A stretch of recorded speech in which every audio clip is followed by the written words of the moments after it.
இருக்காங்கல்ல. ஆனா அதுல வந்து 99.99% வந்து நம்மளுக்கு என்ன இருக்குன்னா, உங்களை அவர் இயக்கிறதே கிடையாது. உங்களை எதுக்கு யார் இயக்கணும்?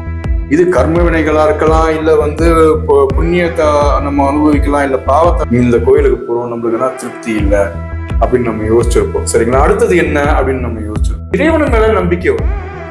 யோசிக்க கற்பனையே பண்ணி பார்க்க முடியாது. கரெக்டுங்களா? இப்போ வயசானவர் ஒருத்தர் இருக்கும்போது என்ன பண்றாரு, அவர் நிறைய சொத்து சேர்த்து வச்சிருக்காரு. நிறைய சொத்து சேர்த்து வச்சிருக்காரு. அவருடைய நான் யாரும் தெரிஞ்சுக்காத வரைக்கும் நம்ம இறைவன் ஆகலாம். சரிங்களா? இப்போ உயிர் இருக்கா இல்லையான்னு நம்ம எப்படி செக் பண்ணணும்? ஸோ அப்படி இருக்கச்சே வந்து அது என்ன பண்ணுது, அது அந்தந்த இடத்துக்கு போய் எடுத்து.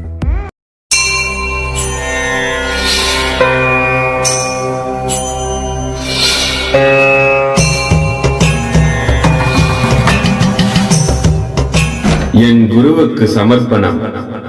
அவர் இல்லாவிடில் தொலைந்திருப்பேன். அனைவருக்கும் ஆத்ம வணக்கம். குரு பிரம்மஸ்ரீ நித்யானந்த சுவாமிகள் திருவடிகளே சரணம். இப்போ இந்த இறைவன் வந்து அவனின்றி அணுவும் அசையாது அப்படின்றாங்க. அவனை ஆட்டி படைப்பது இறைவன் அப்படின்னு சொல்றாங்க. நீங்க சொல்லும்போது அவரு நம்ம என்னெல்லாம் செய்யறோமோ அதை பார்த்துட்டு தான் இருப்பாரு அப்படின்ட்டு. அப்போ அவனின்றி அணுவும் அசையாது அப்படின்ற போது நான் என்ன நினைச்சிட்டு இருக்கேன்னா, என்ன ஆட்டி படைப்பது இறைவன், ஸோ அவரு கட்டளையிடுறாரு, நான் என்னமோ பண்றேன் அப்படின்ற மாதிரி. அப்ப நான் செய்யறதுக்கும் இறைவனுக்கும் எந்த சம்பந்தமும் இல்லை. அவன் என்னை ஆட்டி படைக்கலை, அவனின்றி அணுவும் அசையாதுன்னா அது பொருள் இல்லைங்களா? அவனின்றி அணுவும் அசையாதுன்னா இப்போ இறைவன் வந்து வெட்ட வெளியா இருக்கான். ஓகே, நீங்க ஒரு அணு எடுத்துக்கங்க. ஒரு அணுல வந்து வெட்ட வெளி இல்லைன்னா என்ன ஆகும்? அந்த வெளித்தன்மை இல்லைன்னா என்ன ஆகும்? அணு இயங்கமா இயங்காது. புரோட்டான், நியூட்ரான், எலக்ட்ரான் எல்லாமே இருக்காங்கல்ல. ஆனா அதுல வந்து 99.99% வந்து நம்மளுக்கு என்ன இருக்குன்னா வெட்ட வெளியா தான் இருக்கு. இப்போ வெட்ட வெளி இல்லைன்னா இயங்குமா? இயங்காது. ஸோ அப்ப என்ன ஆகுதுன்னா வந்து அப்போ இறைவன் வந்து வெட்ட வெளியா இருக்கான். ஓகேங்களா? வெளியாகவும் பிரபஞ்சமாகவும் நம்ம சொல்ற சுயம்புவாகவும் எல்லா தன்மையோட அந்த இறைவன் இருக்கிறான். அப்ப அந்த இறைவன் இல்லைன்னா எதுவுமே இயங்காது, இயக்கமே இருக்காது. அதுதான் சொல்றேன், இயக்கமே அற்ற ஒருவன், ஆனா எல்லாத்தையும் இயங்கிறத பாத்துக்கிறேன். அப்ப என்னை இயக்கிறது அவரு தான். உங்களை அவர் இயக்கிறதே கிடையாது. உங்களை எதுக்கு யார் இயக்கணும்? அந்த இயக்கத்தை தான் பார்த்துட்டு இருக்காங்க. புரியுதுங்களா? இயக்கத்தை பார்த்துட்டு இருக்காங்க. அந்த இயக்கத்தை வந்து நம்ம என்ன பண்றோம், ஏன் நம்மள வந்து இயங்கணும்னு ஃபர்ஸ்ட் நம்ம வந்து நமக்கு தோணுது. ஏன்னா வந்து நம்ம இந்த பிறவி எடுத்ததுனால நம்மளுக்கு தோணுது இந்த இயக்கம்ன்றது வந்து நம்மளுக்கு வருது. அப்ப இந்த இயக்கம் வந்ததுனால எதனால வந்தது? அப்ப நம்ம ஏதோ ஒரு தேடலோட இருந்திருக்கோம். நம்ம இது கர்ம வினைகளா இருக்கலாம், இல்ல வந்து புண்ணியத்தை நம்ம அனுபவிக்கலாம், இல்ல பாவத்தை அனுபவிக்கலாம், இல்ல நம்மளுக்கு ஒரு தேடல் இருந்திருக்கலாம். இப்ப நீங்க இந்த பாதைக்கு வந்திருக்கீங்கன்னா எதுக்கு வந்திருக்கீங்க? அப்போ உங்களுக்கு ஒரு தேடல் இருந்திருக்கு. என்ன தேடல் இருந்திருக்கும்? இறைவன்னா யாருன்னு நம்ம தெரிஞ்சுக்கணும், இல்ல வந்து நான் ஏதாவது தியானம் பண்ணணும், இல்ல என் மனசை நான் மாத்தணும் அப்படின்னு உங்களோட தேடல் வந்து நீங்க எங்கேயோ ஒரு இடத்துல வந்து நீங்க யோசிச்சிருப்பீங்க. அந்த தேடல் உங்களுக்கு இங்க கூட்டணும் வந்திருக்கு. இல்ல வந்து நீங்க இறைவன் அடைகிறதுக்கு பதில் நீங்க இப்ப யோசிச்சுட்டு இருக்கீங்கன்னா அந்த தேடல் இருந்ததுனால நீங்க இங்க வந்திருக்கீங்க. நீங்க தான் தேடி இருக்கீங்க, இறைவன் தேடல். நீங்க தேடினதான் வந்திருக்கீங்க, இல்லைன்னா வந்திருக்க முடியாது.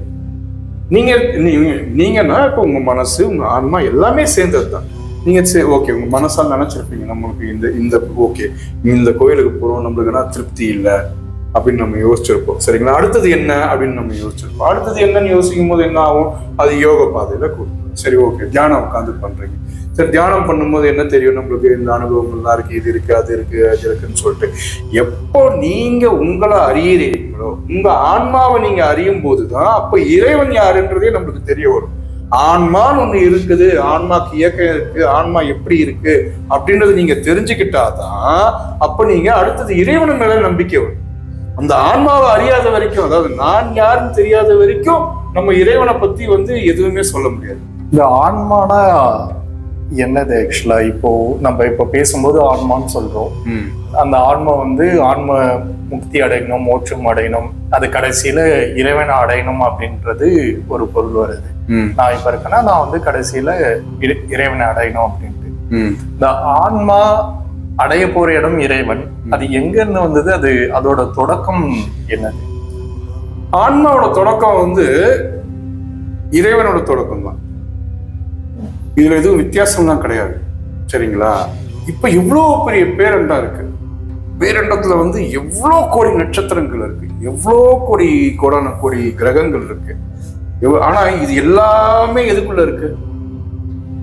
கோள்கள் இருக்கு, நட்சத்திரங்கள் இருக்கு, எவ்வளோ விஷயங்கள் இருக்கு. ஆனா இது எல்லாமே எதுக்குள்ள அடங்கி இருக்கு? எல்லாமே ஒரு அந்த வெட்ட வெளிக்குள்ளதான் அடங்கி. சரிங்களா? இப்ப இந்த வெட்ட வெளி இல்லைன்னா நம்மளுக்கு என்ன ஆகும்? யோசிக்க கற்பனையா பண்ணி பார்க்க முடியாது. கரெக்டுங்களா? ஸோ இந்த வெட்ட வெளி இருக்கிறச்ச நம்ம என்ன பண்றோம், நம்மளுடைய ஆன்மா வந்து அதுல இருந்து ஒரு துளியா இருக்கு. நீங்க போய் இறைவனோ இது வந்து நம்மளோ போய் எடுக்கிறது கிடையாது. ஆக்சுவலா அந்த இடத்துல இருக்கிறத நம்ம என்ன பண்றோம், நம்மளுடைய ஆன்மாவா எடுத்துக்கிறோம். எடுத்து நம்ம ஆசைகளை நிறைவேற்றிக்கிறோம், நம்ம தேடல்களை நிறைவேற்றிக்கிறோம். வயசானவர் ஒருத்தர் இருக்காரு. இப்போ வயசானவர் ஒருத்தர் இருக்கும்போது என்ன பண்றாரு, அவர் நிறைய சொத்து சேர்த்து வச்சிருக்காரு, நிறைய சொத்து சேர்த்து வச்சிருக்காரு. அவருடைய லைஃப் ஃபுல்லாவே வந்து எல்லாமே சொத்து தான் சேர்த்து வச்சிருக்காரு.